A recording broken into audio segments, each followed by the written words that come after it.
আমার আল্লাহ বলে এই জমিনটা আমি পুরায়া তামা বানা দিব।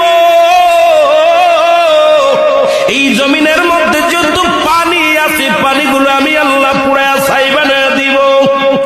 যেদিন কিচ্ছু বলতে কিচ্ছু থাকবে না, সেদিন থাকবে শুধু আমার আল্লাহ।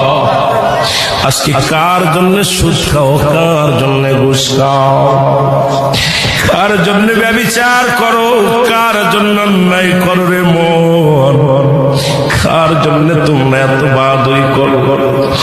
আরে আজকে একটা কথা বলতে গেলে কষ্ট হয়।